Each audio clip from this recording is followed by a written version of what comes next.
बिस्मिल्लाहिर्रहमानिर्रहीम। अस्सलाम वालेकुम जी। मैं नजमुल हसन बाजवा हूं।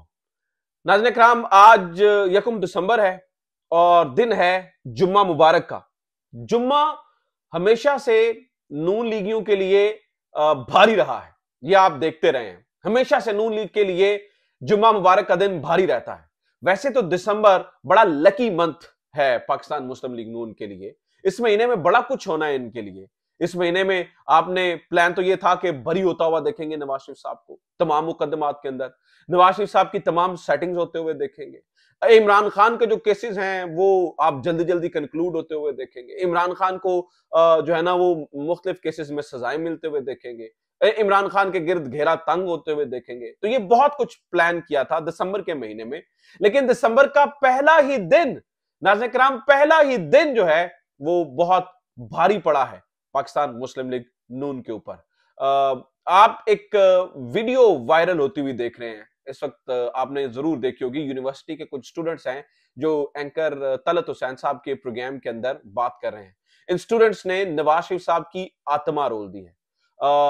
इन स्टूडेंट्स ने एंकर तलत हुसैन को भी वाड़ दिया है, यानी कि वो भी वड़ गए हैं। वो किस तरह से, वो कुछ ऐसे सवाल हुए हैं जिसमें से एंकर तलत हुसैन भी जो है ना वो हक्का बक्का रह गए, वो भी बढ़ गए और उनको भी, वो भी तातपात हो गए।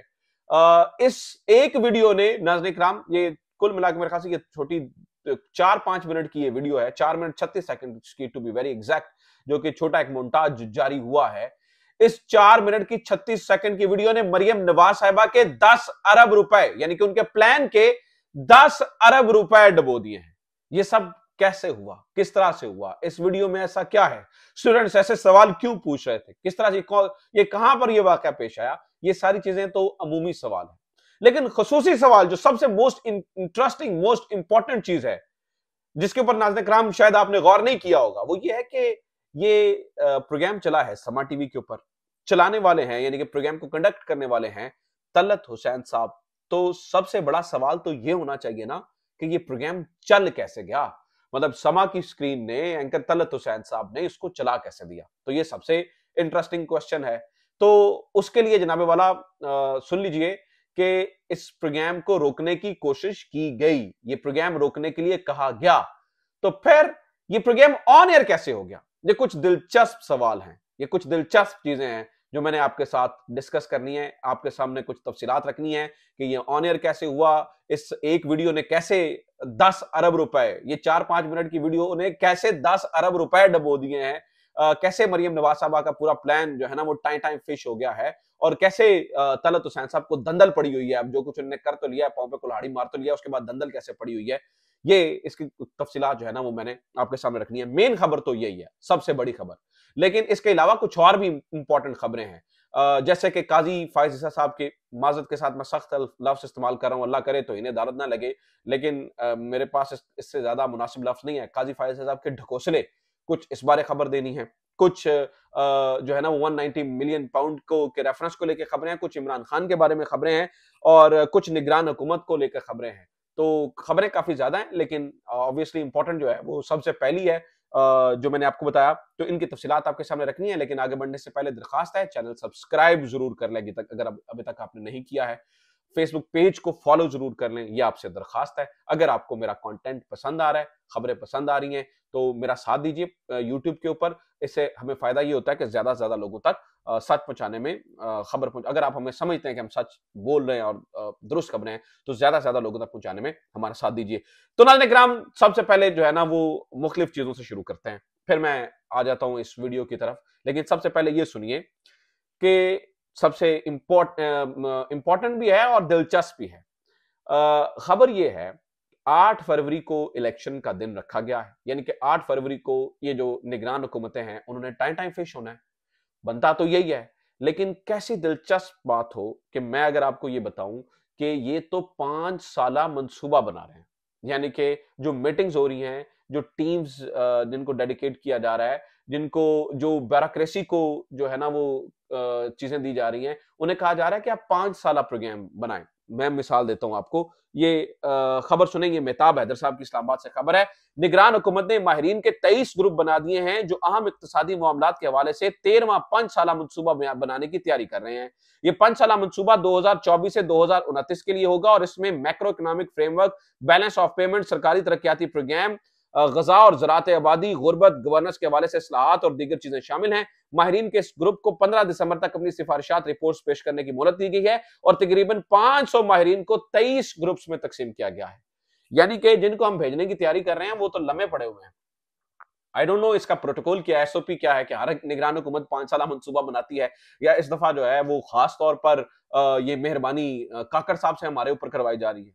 ठीक है, काकड़ साहब जो है वो ये मेहरबानी हम पर करेंगे या हमें उन्हीं का भी चेहरा लंबे अरसे तक देखना है, इस बात की समझ नहीं आई मुझे इस खबर के बाद, कि यानी कि मैं समझने से काशिर हूं कि इस खबर का मकसद क्या है। दूसरी खबर जरा जल्दी जल्दी सुन ले, फिर मैं यूनिवर्सिटी वाली खबर पे आ जाता हूं। दूसरी खबर नाज़रीन किराम, एक इंतहाई हुक्मनामा जारी हुआ है साइफर केस के अंदर। वो हुक्मनामा सुन लीजिए। वो हुक्मनामा यह है कि ऑफिशियल सीक्रेट एक्ट की खसूसी अदालत ने ट्रायल 4 हफ्तों में मुकम्मल करने का इंदिया दिया। इस्लामाबाद हाईकोर्ट केस का ट्रायल 4 हफ्तों में मुकम्मल करने का हुक्म दे चुकी है। हुक्मनामा कहा गया है जी, इस्लामाबाद हाईकोर्ट ने ये कहा है, ये चीफ जस्टिस साहब जस्टिस आमिर फारूक साहब की मेहरबानियां हैं। देखे वो इमरान खान के ऊपर इस कौम कितनी मेहरबानियां और करते हैं।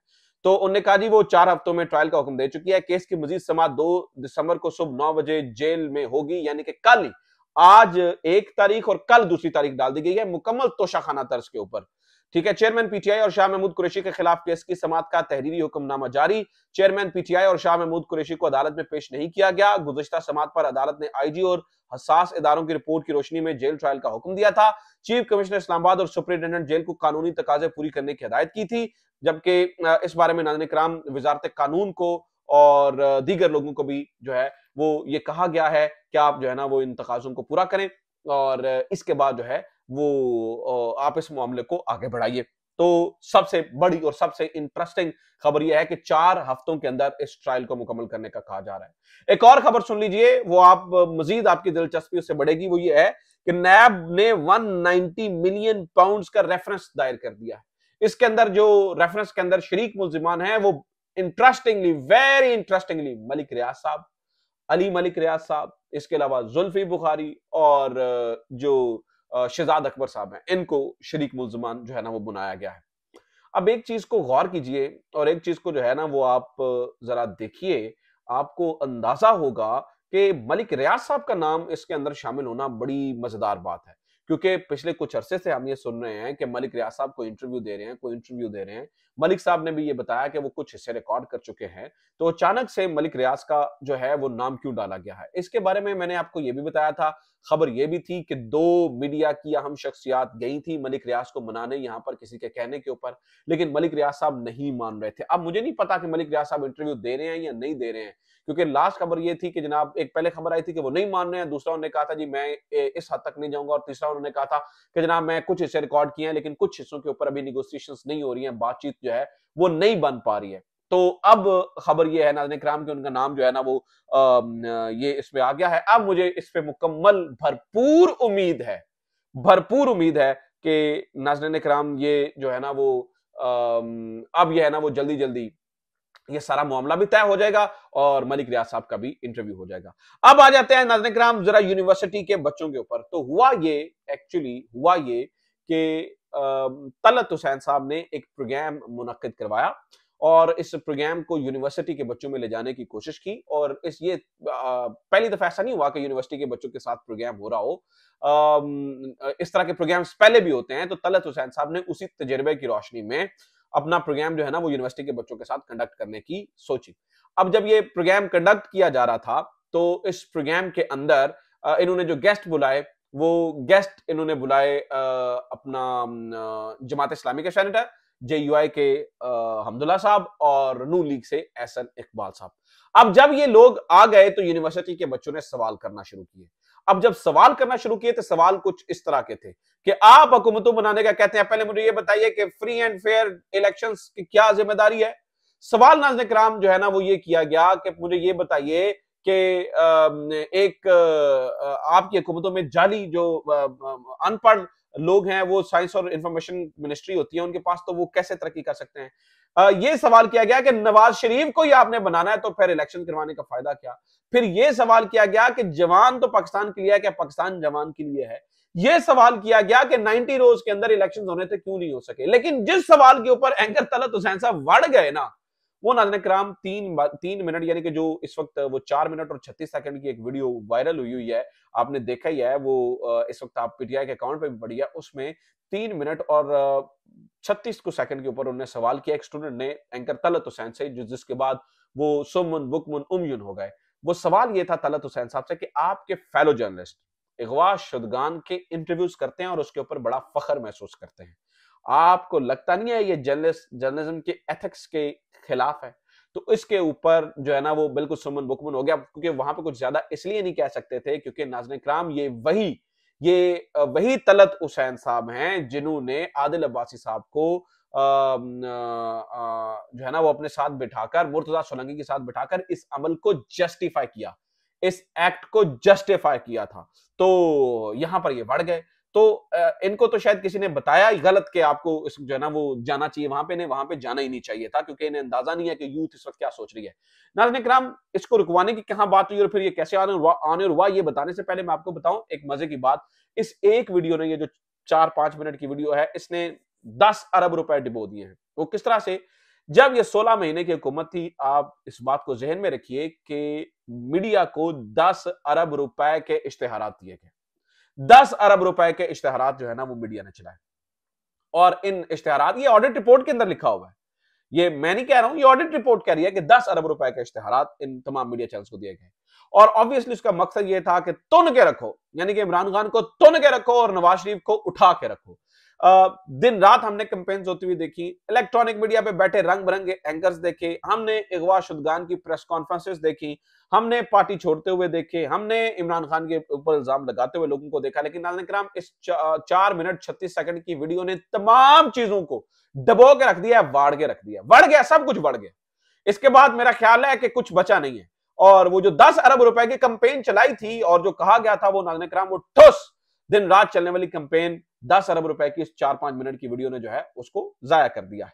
अब जनाबे वाला सुन लीजिए कि इस प्रोग्राम को ये चलाने का किसने कहा और रोकने का किसने कहा। ये ज्यादा इंटरेस्टिंग बात है, क्योंकि मैं आपको इस बारे में बता दूं तो नाज़रीन किराम, हुआ ये कि ये जो प्रोग्राम है, ये जब रिकॉर्ड हो गया तो उसके बाद इसके ऊपर एक सेकंड थॉट दी गई, क्योंकि प्रोग्राम बड़ा डेंजरस था, इसके क्लिप्स वायरल होने थे, यूथ जो है वो संभल नहीं रही थी। तो ऐसे प्रोग्राम्स का एक तरीकाकार होता है कि आप जो है ना उसे, क्योंकि अनकट वर्जन में तो आपने चलाना नहीं होता, आपने उसकी प्रोडक्शन करनी होती है, यानी प्रोडक्शन में आपने उसकी एडिटिंग करनी होती है, जो रेलेवेंट क्वेश्चंस होते हैं, कुछ मतलब बेचारे स्टूडेंट्स इतना बहुत जबरदस्त सवाल पूछ भी नहीं पाते, तो फिर उनको कट कर दिया जाता है और रेलेवेंट सवाल रखे जाते हैं। तो जो लोग मीडिया इंडस्ट्री से वाबस्ता है उन्हें इस बात का अंदाजा है कि इस तरह का प्रोग्राम जो है ना वो ज्यादा देर का रिकॉर्ड होता है, यानी कि अगर आपने 40 मिनट का प्रोग्राम रिकॉर्ड कर निकालना है, क्योंकि 20 मिनट के इश्तेहारात होते हैं 1 घंटे के अंदर, तो अगर आपने 40 मिनट का प्रोग्राम रिकॉर्ड कर यानी कि बिल्कुल फाइनल प्रोग्राम निकालना है, तो आपको कम से कम भी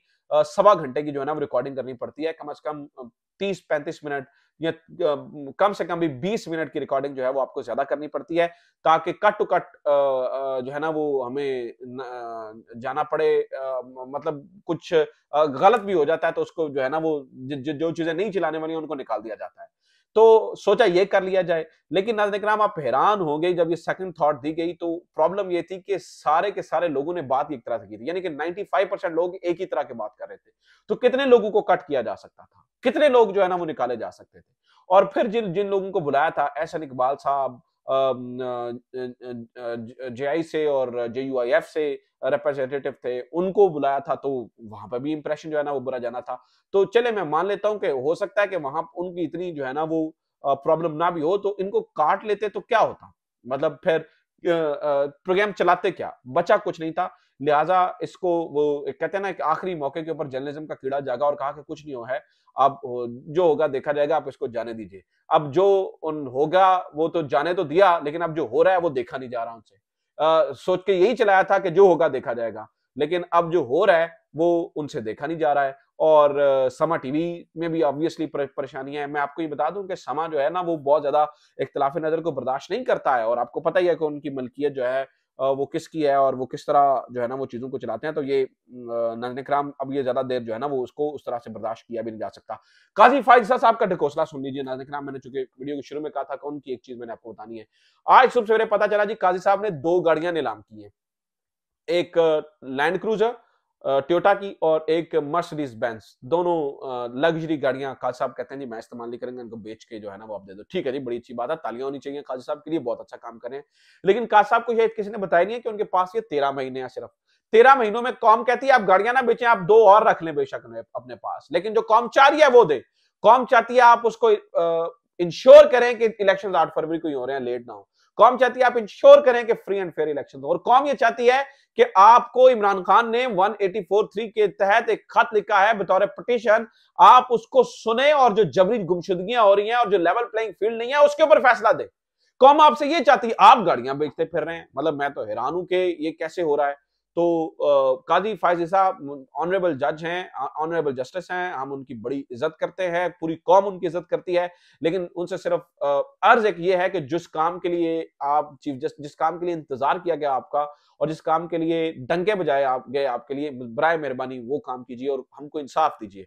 हमें हमारी जो है ना वो 2 गाड़ियां बेच के हमारे अकाउंट के अंदर पैसे ना भी आए हमारी, यानी कि हमारी रियासत के अकाउंट के अंदर, तो चल जाएगा। लेकिन अगर आपने इंसाफ ना दिया तो ये कौम बर्बाद हो जाएगी, ये कौम लुट जाएगी। तो खुदारा काजी साहब मेरी आपसे 10 ब 10 गुजारिश है, खुदा के लिए गाड़ियां 2-4 और रख लें, हमें कोई इतराज नहीं है, मेहरबानी करके। लेकिन मेहरबानी करके इस कौम को इंसाफ दे के जाएं, गाड़ियां ना दे के जाएं। हमें गाड़ियां नहीं चाहिए, हमें इंसाफ चाहिए। हमें इसको, ये कौम चाहती है कि इस मुल्क के अंदर फ्री एंड फेयर इलेक्शन हो, ताकि काकड़ जैसे माफ कीजिएगा नमूनों से हमारी जान छूटे और एक जो भी ट्रू लीडरशिप है, जिसको भी अवाम इलेक्ट करती है फ्री एंड फेयर तरीके से, कोई भी हो, वो आए और पाकिस्तान के ऊपर जो है वो आगे हुकूमत करे, ठीक है, और अवाम की खिदमत करे। तो ये नाज़रीन किराम अब तक की खबरें हैं। उम्मीद करता हूँ ये वीडियो इन्फॉर्मेटिव रही होगी। अपना ख्याल रखिए। खुदा हाफिज़। पाकिस्तान जिंदाबाद।